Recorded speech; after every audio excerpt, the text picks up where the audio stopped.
अखिलेश के गढ़ में सीएम योगी हुंकार भरते हुए क्या कुछ कह रहे हैं, आपको सुनवाते हैं। नौजवानों को मिलने वाली नौकरी में डकैतियां डाली गई। आज आप देख रहे होंगे कि कल हम लोग 1000 नौजवानों को सरकारी नियुक्ति पत्र देने जा रहे हैं। अभी हाल ही में आपने देखा होगा 60,200 से अधिक नौजवानों को उत्तर प्रदेश पुलिस बल में नियुक्ति के लिए हम लोगों ने परीक्षा सफलतापूर्वक संपन्न की। मैं कहता हूं ये देश ही नहीं, दुनिया की किसी भी सिविल पुलिस की सबसे बड़ी भर्ती थी, सबसे बड़ी भर्ती। और कहीं कोई शिकायत नहीं, कोई भेदभाव नहीं, कोई भ्रष्टाचार नहीं। क्या यही काम 2017 के पहले भी होता था क्या? 2017 के पहले हर नौकरी बिकती थी, उसकी नीलामी होती थी, वसूली में चाचा और भतीजा समान के भागीदार होते थे, और बाद में जब ज्यादा वसूली होती थी तो चाचा को धकेल दिया जाता था, भतीजा अकेले ही बैग लेके भाग जाता था। यही दृश्य पूरे प्रदेश का हुआ करता था। विकास के नाम पर भी यही लूट खसोट मची हुई थी, यही लूट पूरे प्रदेश में बची हुई थी। बहनों और भाइयों, इनको मैनपुरी की चिंता नहीं थी, इनको इटावा की चिंता नहीं थी, इनको स्वयं की चिंता थी। इनको प्रदेश की चिंता नहीं थी, क्योंकि इनको स्वयं की चिंता थी। और इसीलिए जब उनको लगा कि अब उत्तर प्रदेश सुरक्षित नहीं रहा, तो इन लोगों ने तो अपने लिए दुनिया के अलग अलग देशों में द्वीप खरीद लिए होंगे। लेकिन बहनों और भाइयों, हमें और आपको तो इसी प्रदेश में रहना है, हमें और आपको इसी प्रदेश में रहना है। चाचा की तो नियति ही है हमेशा धक्का खा करके वहीं पड़े रहना। लेकिन बहनों और भाइयों, उत्तर प्रदेश वासियों को धक्का खाने की आदत से अपने आप को उभारना पड़ेगा। सम्मान के साथ राष्ट्रवादी मिशन का सिपाही बन करके आगे बढ़ने की हमें आदत डालनी पड़ेगी। और इसी के लिए ये 450 करोड़ रुपए की विकास की परियोजनाओं की सौगात लेकर के आज मैं आपके पास इस मंच के साथ आया हूं। मैं आप सबका आह्वान करूंगा, आज तो प्रदेश में दंगा नहीं होता, आज तो प्रदेश में गुंडागर्दी नहीं होती, आज तो प्रदेश में किसी बेटी का अपहरण नहीं होता, आज तो प्रदेश में किसी किसान की जमीन पर कोई कब्जा नहीं करता है, आज तो किसी व्यापारी का अपहरण नहीं होता है, आज तो बेटी की इज्जत के साथ कोई खिलवाड़ करने का दुस्साहस करेगा तो उसे मालूम है कि उसके इस दुस्साहस की क्या कीमत उसे चुकानी है, और साथ साथ चुकानी ही नहीं है, आने वाली 7 पीढ़ियां फिर कभी भी कोई ऐसी हरकत करने की जरूरत नहीं करेगा। इस प्रकार की एक सबक भरी कार्रवाई सरकार के स्तर पर होती है। बेटी की सुरक्षा हो या व्यापारी का सम्मान, अन्नदाता किसान को शासन की योजना के साथ जोड़ने का कार्य हो या नौजवान के हाथ को रोजगार के साथ जोड़ने का कार्य, ये सभी आज मजबूती के साथ चल रहा है। और इसीलिए तो जब 25 करोड़ उत्तर प्रदेश वासी बोलता है तो 25 करोड़ की आवाज एक साथ जब आगे बढ़ती है तो बहनों और भाइयों, ये 25 करोड़ की आवाज उत्तर प्रदेश को अब बीमारू राज्य नहीं बल्कि देश का एक विकसित राज्य के रूप में स्थापित करता है, अनलिमिटेड पोटेंशियल के राज्य के रूप में स्थापित करता है।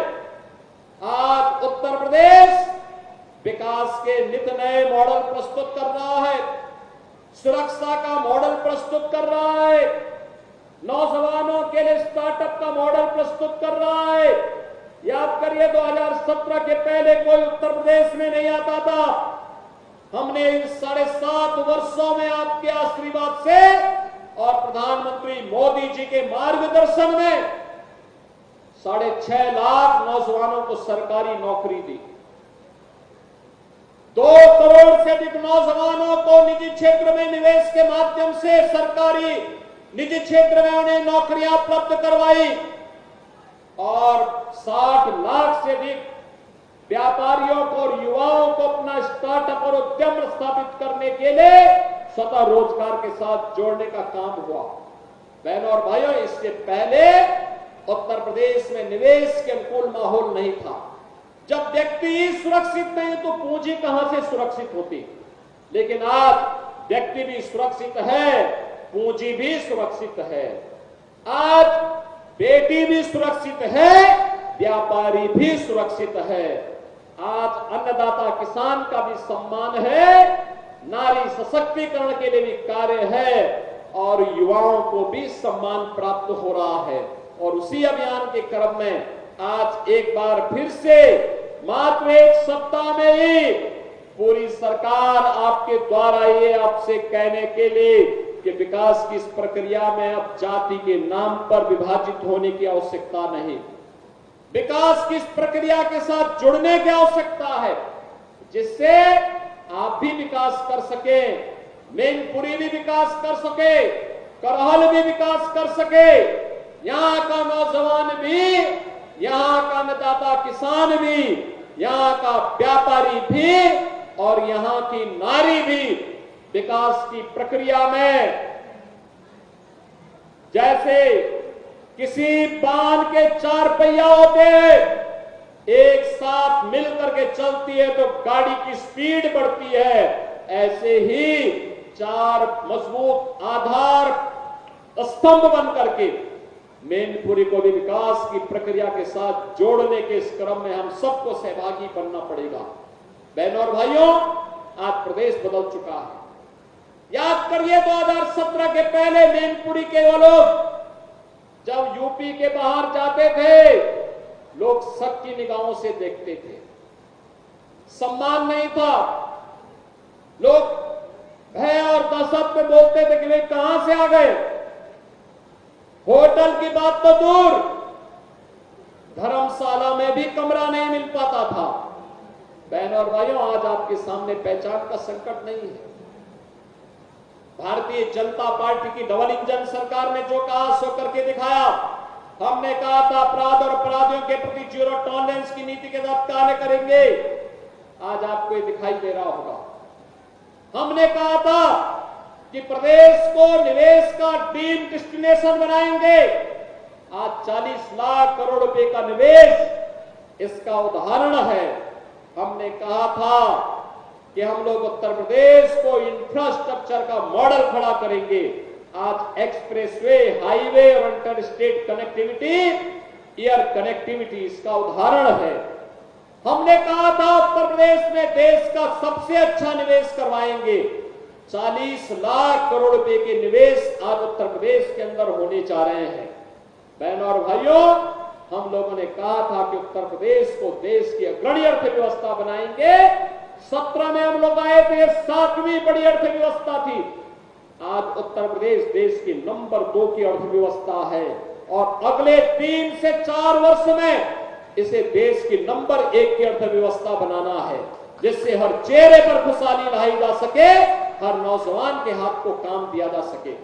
हमने कहा था कि हिंदुओं की आस्था का सम्मान करेंगे। आज आप देख रहे होंगे काशी में काशी विश्वनाथ धाम है, आज आप देख रहे होंगे अयोध्या में रामलला का भव्य मंदिर का भी निर्माण हो गया है। अब इसमें कोई संदेह है क्या? कोई संदेह है क्या अयोध्या के मामले में? काशी के मामले में कोई संदेह है क्या? और मथुरा वृंदावन में भी कार्य युद्ध स्तर पर आगे बढ़ रहा है, विकास के कार्य नए सिरे से आगे बढ़ रहे हैं।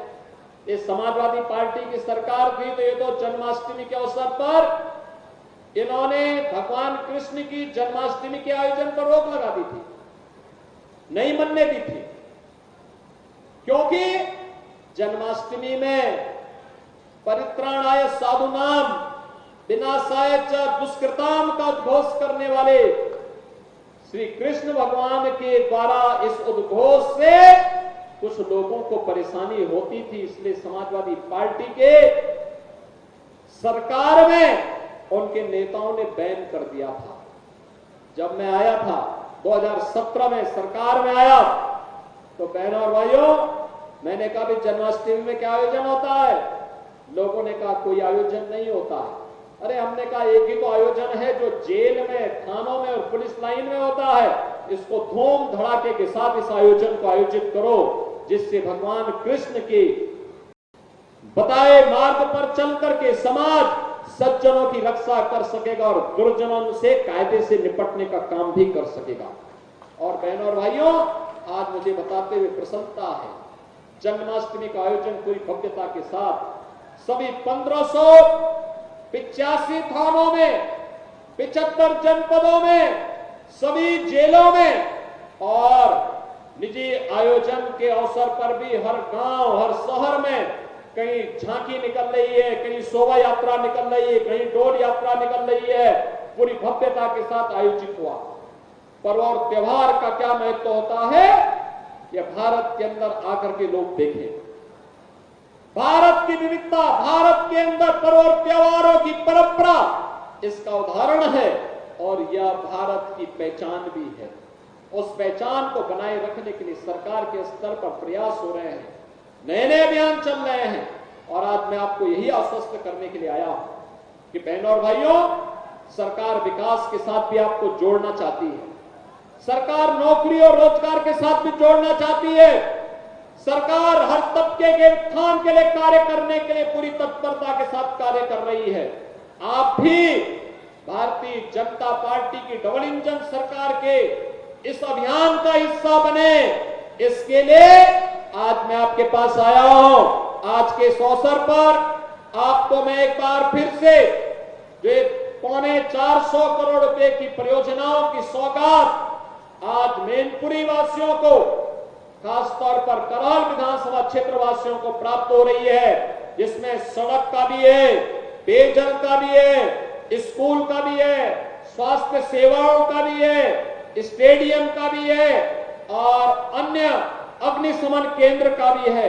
इन सब की एक बार फिर से हृदय से बधाई देते हुए आप सबके प्रति मैं अपनी शुभकामनाएं देता हूं और विश्वास व्यक्त करता हूं कि आप सबका आशीर्वाद भारतीय जनता पार्टी को अनवरत प्राप्त होता रहेगा। इस विश्वास के साथ आप सबके प्रति मेरी मंगलमय शुभकामनाएं हैं। धन्यवाद। जय हिंद। अब रुक करेंगे बड़ी खबर का। दिल्ली दौरे पर झारखंड के मुख्यमंत्री हेमंत